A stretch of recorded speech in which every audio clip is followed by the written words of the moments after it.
Let's move.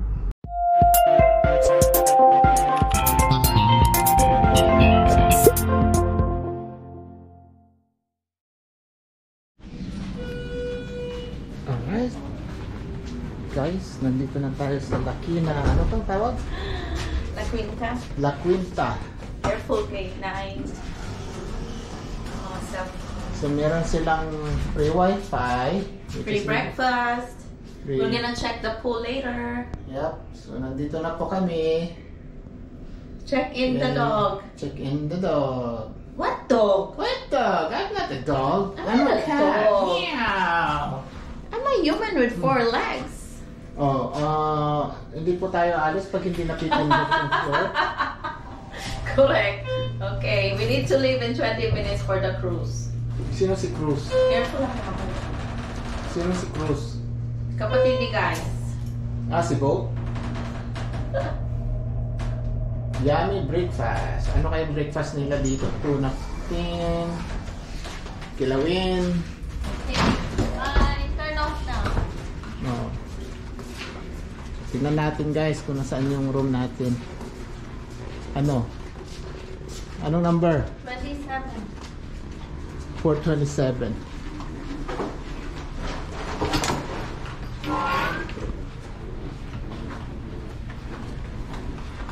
Uy, hanapin natin.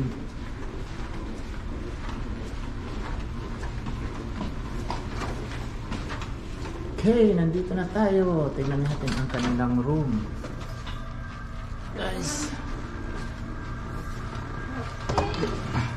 Grabe ka ha, hindi mo ino-open yung ano ha. Okay, it's not bad guys.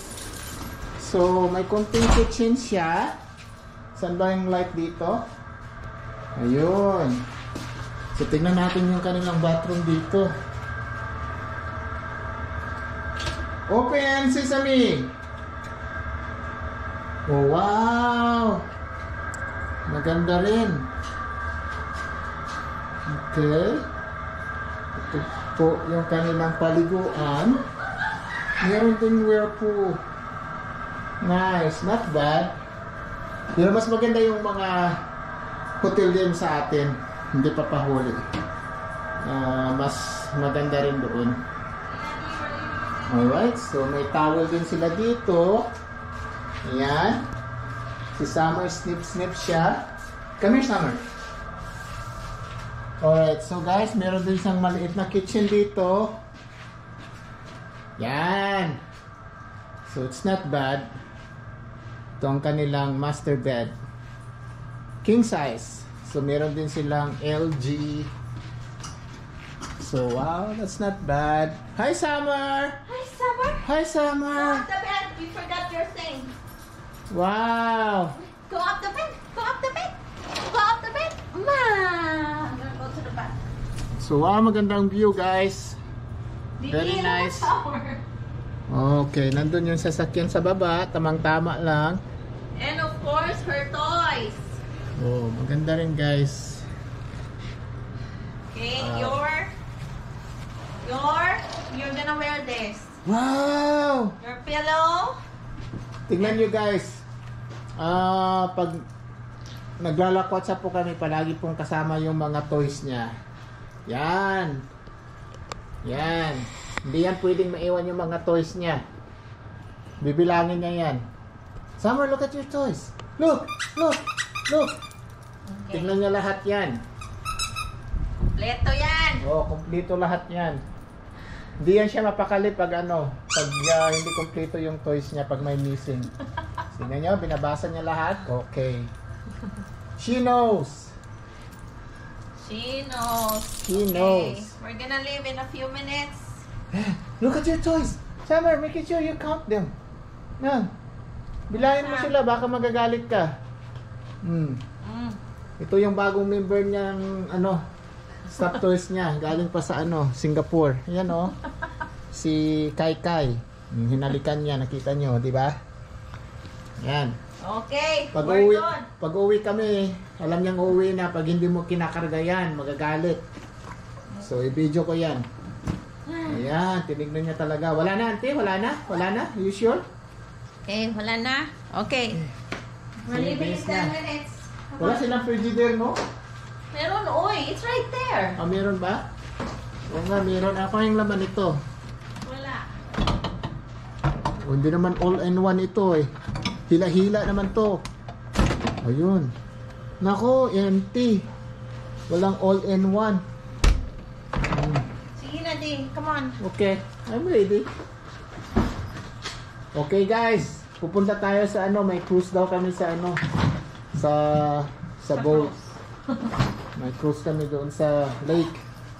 So, tingnan natin, hindi tayo na-stuck sa traffic kasi ang daming ano. Okay, we're going. Come Okay. on. Alright guys, it's not bad. Okay. See you. Baba natin ito. See you guys later. Pagbaba namin. Ciao. Ciao. Ciao. Want that. Come on, let's go. Okay, come on. Go away. Oh, ang paa niyan, oh.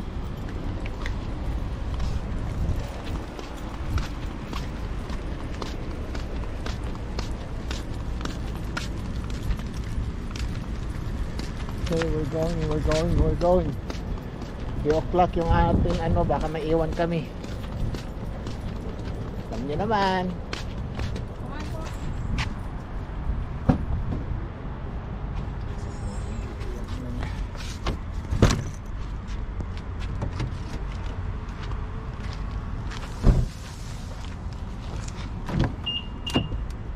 So guys, ito yung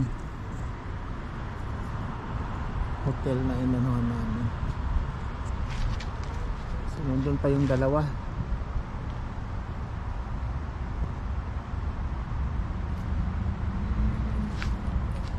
Yeah, late na kayo.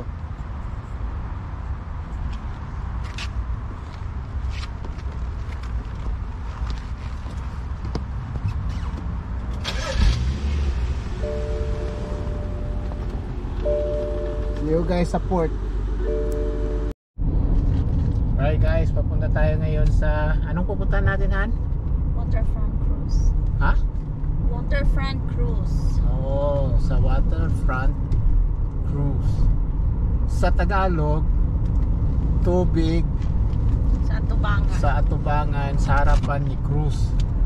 Ha? Whatever. Tubig sa harapan ni cruise. Doon po tayo pupunta ngayon, guys. Ang boarding niya is 3 o'clock. So, buti na lang dito tayo sa opposite na side. Otherwise, stuck tayo sa traffic doon. So, 3.1 miles. Malapit lang. So, yep. Ang ganda rin dito sa ano, Upstate New York. Ito po yung Upstate New York. So, bulubundukin po talaga to pag winter. Grabe ang snow nila dito. Okay, so nandito yung mga ski resort. So hopefully next winter may sasama namin kayo sa aming professional ski skills. Alright, ito po. Tingnan nyo po ang buhay nila dito sa Upstate New York. Mingaw. Mingaw. Pero ganyan talaga dito, you know. Tahimik siya na ano, pero ibang ano nila dito. Mingaw. Mingaw. Nasanay sa syudad. Oh, so pwede ka mag-garden dito in beginning of sa May. Kailangan mag-garden ka na. So meron kang 3 months? 4 months? Yeah. Oh. So makakatanim ka ng kung anong gusto mo. So marami silang mga campsite dito, guys. Mga campsite at saka kung ano-ano pa man dito. Marami silang ganun. Pero delikado dito, kailangan magdala po kayo ng horn. Just in case may mga bear dito, eh nako, patay kayo. Yan. The long and the winding road. So karamihan dito mga nagka-camping. Ganun ang ano nila dito. So 1.9 miles lang ito. So kaya natin i-cover ito. Okay. Okay, dito na tayo. Ayan, beautiful view, mountain view. So Ganda rin. So, malapit na tayo, 1.6 miles. Yan, tignan nyo ang ano, oh. Ang ganda ng mountain sa harapan, oh. Si Summer, ready na? Ready na. Ready na.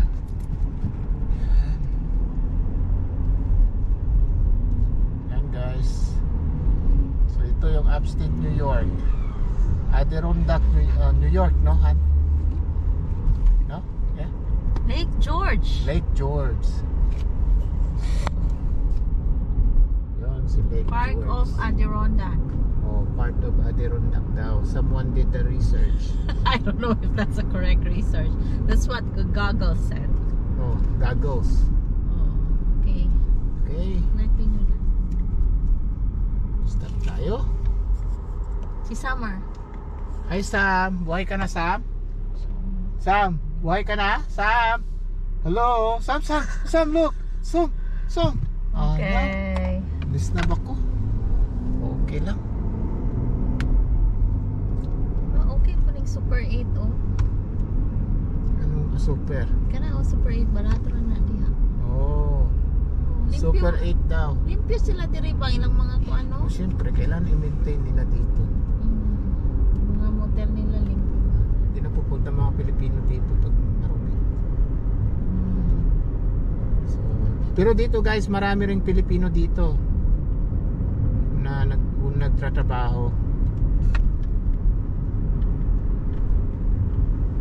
Tsaka may mga American Indian ilang dito. kuan. So ito pa lang kanilang ano. Ilang intiki.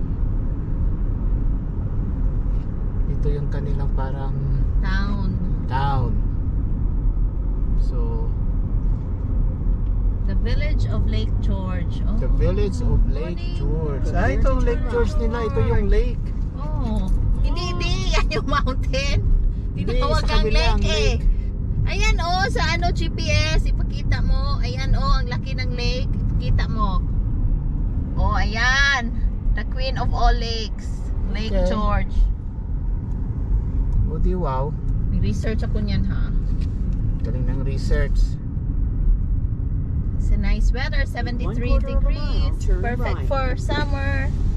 Kunan mo si Summer D, how she loves it. Wow, yan ang Oh, ayan gustong-gusto na. niya. Summer. Ayan na. Ayan na.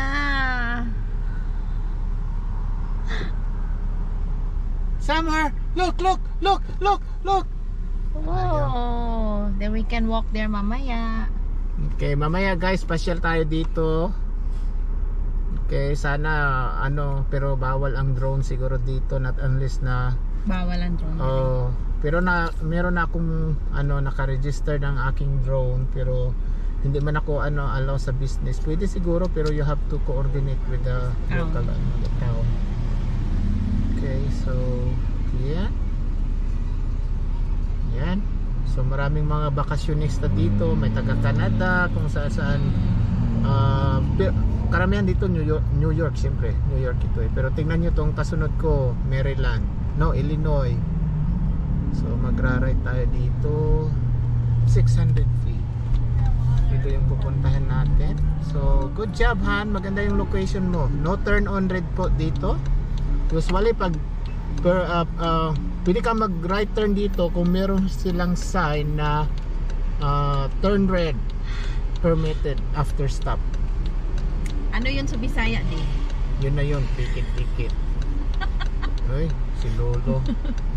Lakas niya ha. Sus, bundok yung kanyang malakas si Lolo ha. Very nice place Yep, to very nice relax place. after a long week of work. Yan. Marami nun dito. Tingnan nyo guys, maraming Pilipino Sabi ko sa iyo, Pilipino. Maraming mga Pilipino dito kasi tayo mga Pilipino hindi tamad. You know? Hilom, it's a nice town. At saka hindi tayo magulo. Kung hindi tayo guguluhin, hindi tayo magulo. So, tsaka mga proud ako sa mga Pinoy kasi pag magtrabaho talagang magtatrabaho sila. Hindi sila reklamador. We're here. Yep. Oh, Wow, here's look at the this. lake. Ito po yung Lake George. So saan yung pupunta natin, Han? Saan tayo magpapark? Follow the ano. Ha? Did it say already?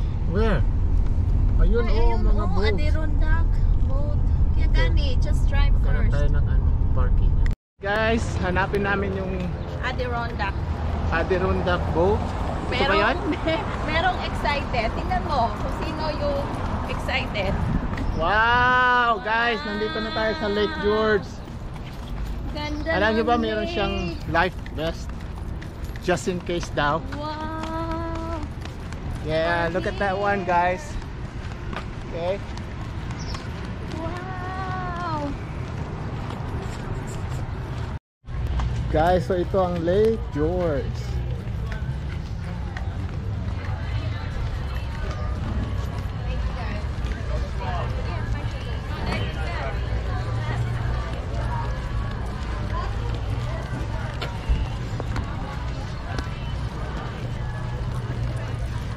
Cellphone mo.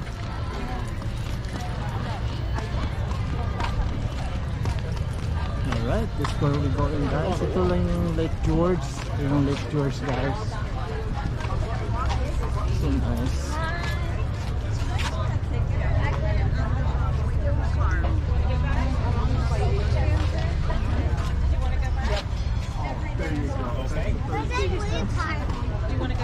So guys, this is the part of Lake George.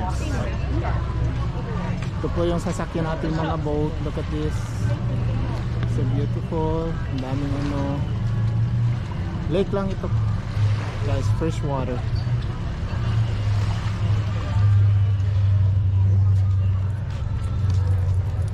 You ready?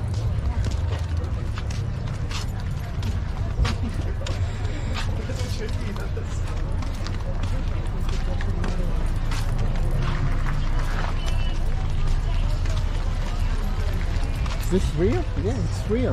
Yeah. What's real? This one.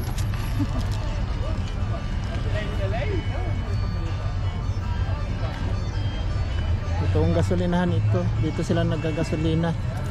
Dali. Like, picture sa likod ko.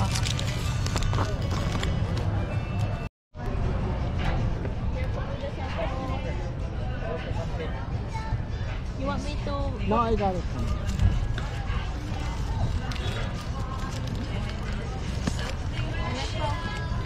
Come on, Sam. Come on. Stop.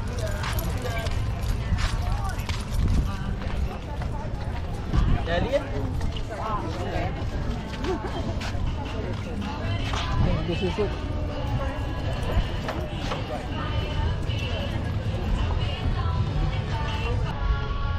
Are you Just go getting straight. this? How you doing? Right. Beautiful, guys.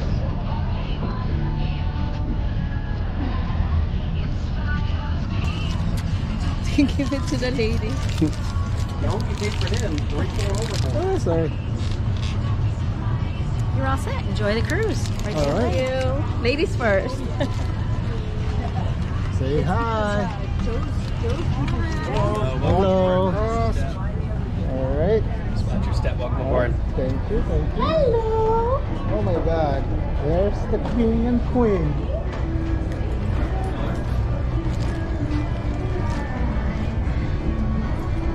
Wow, this is so nice.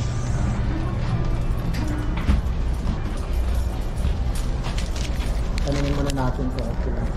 Alright guys, we're at here. Nasa boat. I think that's a lot of people's go-to karaoke Alright, spot. so nice. I love it. It's just a great song. It's a good vibe. It's one of those songs everybody knows and sings along to. Now we're gonna go so up. here you go. This is Don't Stop Believing by Journey. Uh-oh.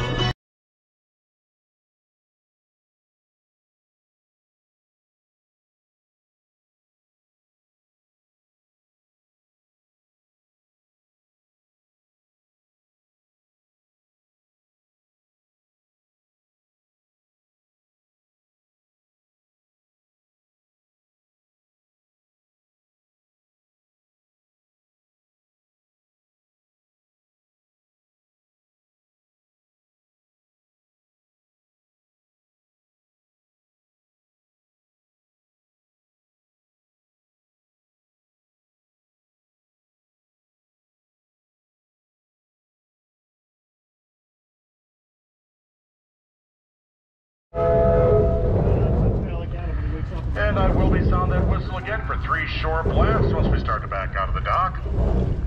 Also at this time, I do have a couple of announcements. First being, there's no smoking on the Adirondack. That's per the fire marshal. In the unlikely event of emergency, crew and I will direct you with proper procedures. Life jackets on board the Adirondack are located on each deck. On the first deck, they're located in a small white box underneath the first deck stairway. On the second deck, they're all located up overhead. And up here on the third deck, they're located in the 2 large white boxes towards the back of the boat or stern, as well as here in the pilot house. For your convenience today, we do have restrooms located on the vessel. They're located on both first and second decks. Ladies' room, look for the left-hand side or port side. Gentlemen are on the right side or starboard side. Please use caution when moving around the boat today as the boat... Alright guys. Sa And I will be sounding that whistle again for 3 short blasts once we start to back out of the dock. Also at this time, I do have a couple of announcements. First being, there's no smoking on the Adirondack. That's per the fire marshal. In the unlikely event of emergency, crew and I will direct you. And I will be sounding that whistle again for 3 short blasts once we start to back out of the dock. Also at this time, I do have a couple of announcements. First being, there's no smoking on the Adirondack. That's per miles. It's 2.5 miles wide at its widest, and approximately 200 feet deep at its deepest point, with the average depth around 60 feet. Lake George is known as being a pure and clean body of water, and the residences around the lake, along with the village of Lake George, do take their drinking water directly from the lake. And it's for this fact that please do not throw anything overboard.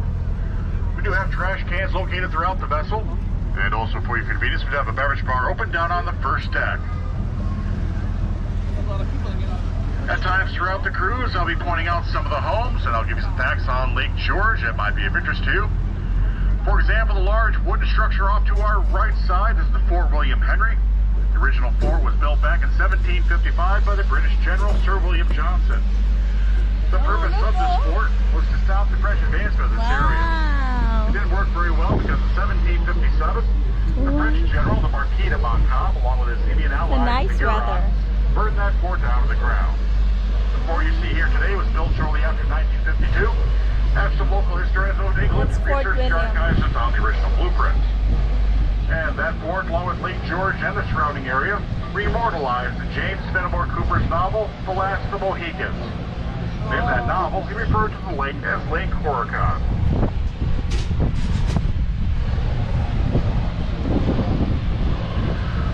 One of the original names of this lake was Lac du Saint-Sacrement, and it was given that name back in 1642 by a French Jesuit missionary by the name of Isaac Jogues. The name of this lake remained Lac du Saint-Sacrement until 1755, when the British General Sir William Johnson, who built Fort William Henry, renamed the lake in honor of his king, King George II of England. And the Native American tribe in the area, the Mohawk, referred to the lake as Andiatarocte, which mostly means the lake that shuts itself in. As you look around the lake today, you'll see that it's pretty much surrounded on all sides by mountains. For the first half of our cruise today, we're going to be heading up along the shoreline. That's off to our left. This is the western shoreline. We're going to be going up along this side of the lake about 6 miles, then cross over to the eastern shoreline, which is the more residential side of the lake. The western shoreline is the more commercial side of Lake George. Also, this side of the lake, stretching from the village of Lake George to Bolt Landing 10 miles to the north, has become known as Millionaire's Row. For all the 5 mansions that were built on this side of the lake during the early 1800s to early 1900s.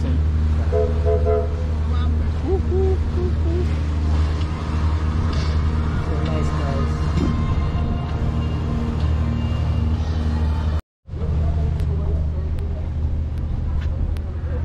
And coming up next on our left is the most southerly island on Lake George, and it's called Tea Island, as in the drink. Back in the heydays of the Fort William Henry Hotel, which are during the early 1800s, early 1900s, the hotel would draw their guests out here for their afternoon tea. Tea Island is one of over 200 islands on the lake, all but 16 owned by the state of New York. And Tea Island is one of the privately owned islands. It's owned by the Tuttle family. They keep a small cabin there for weekend getaways.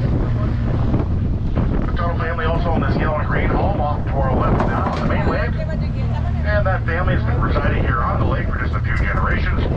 The Reverend Isaac Tuttle established the first St. James Episcopal Church here at Lake George Village, then known as Caldwell, back in 1852.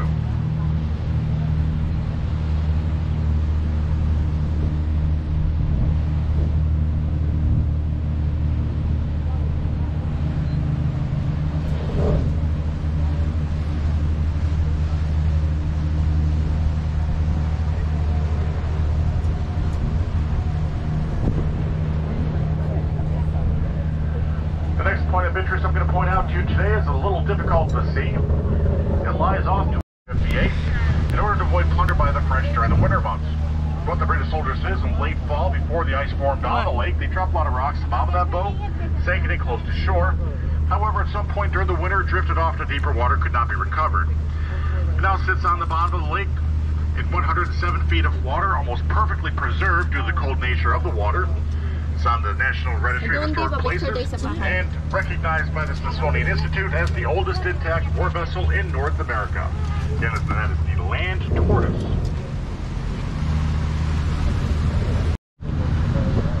All these tan villages coming up on our left now are all part of the Subcastle Village. Ayun na naman si Samar. Dagko kayo, mga balay, oh. Billionaires Road, Tanawa. He was an architect out of New York City. That property up in the 1990s was owned by Mr. Charles R. Wood. He's better known as being the founder of the Great Escape amusement park, located 2 miles south of Lake George Village. And Mr. Wood, along with the actor Paul Newman, established a camp near the Adirondack for children who are terminally ill.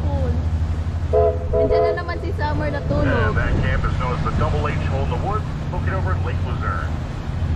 And today this property is the Inn at Rural West, which is a 5-star bed and breakfast.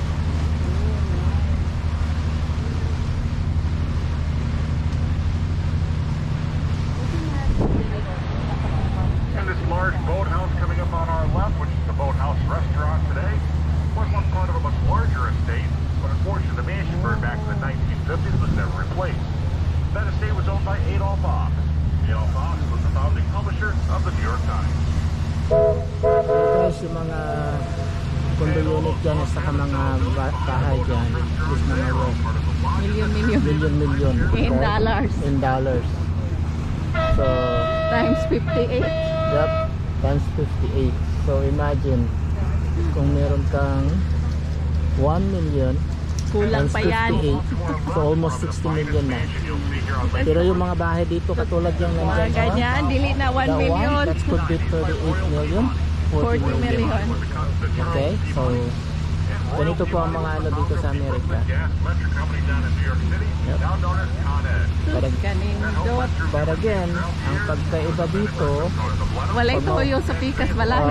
pwede na yung cruise namin. So we're heading back to the front.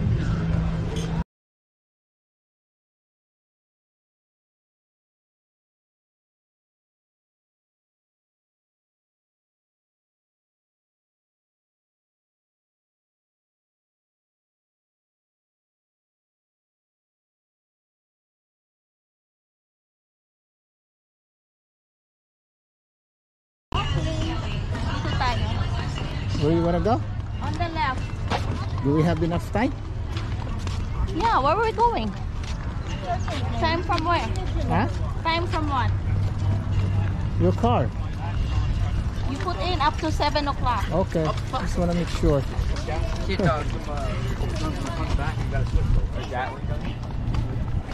Alright, so we're walking. Oh, no dogs allowed? Uh-oh, So we go here. $250. So we go right there.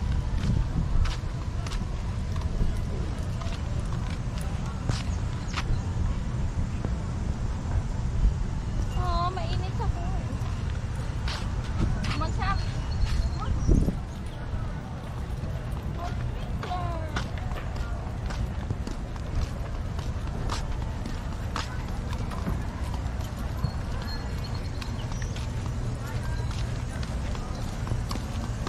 Oh, horsey. Bakit man hindi allow ang dog? I know.